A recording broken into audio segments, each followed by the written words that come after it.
के कर्म का संबंध है। अभी ग्रंथों में अपन पढ़ ही रहे हैं।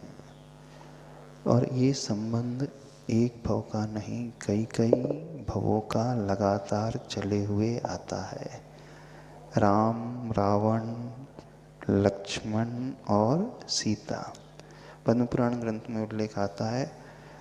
उनका आपस का संबंध राग का भाव, वैर का भाव एक भव का नहीं 16 भवों से चला हुआ आ रहा था। अब जैसे सुकुमार चरित्र अपन ने देखा, वह सुकुमार चरित्र में जो सुकुमार और उनकी भावी का संबंध और सुकुमार अवस्था में उन पर जो उपसर्ग होना श्यालिनी द्वारा, वो एक ही भव का परिणाम नहीं है। कितने भव बाद वो कर्म उदय को प्राप्त हुआ। श्यालिनी देखते ही उनका भक्षण करने लगी, तो ये भाव है। और वही पूर्व काल में मुनिराज का राग का भाव, प्रेम का भाव उत्पन्न हो गया, चूँकि पूर्व भाव के वो भाई थे।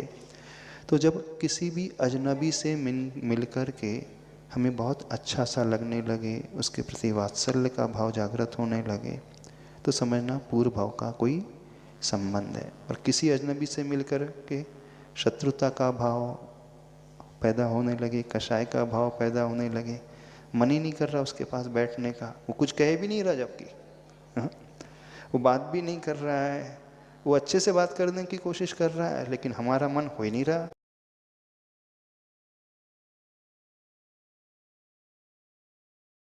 हमको नहीं बात करना उससे, पता नहीं क्यों हमको लगता है कि यहाँ से हम चले जाएं।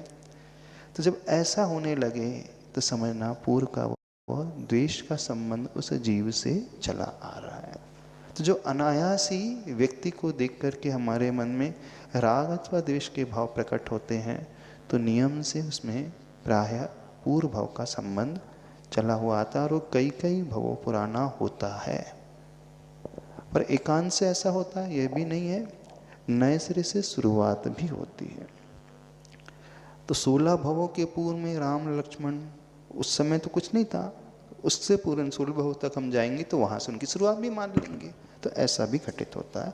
तो ये दोनों ही एक चेन भी चलती है, और उसकी शुरुआत अन्य अन्य गतियों में उत्पत्ति की अपेक्षा भी मानी जाती है। तो दोनों को ही लेकर के कार्य किया जाता है।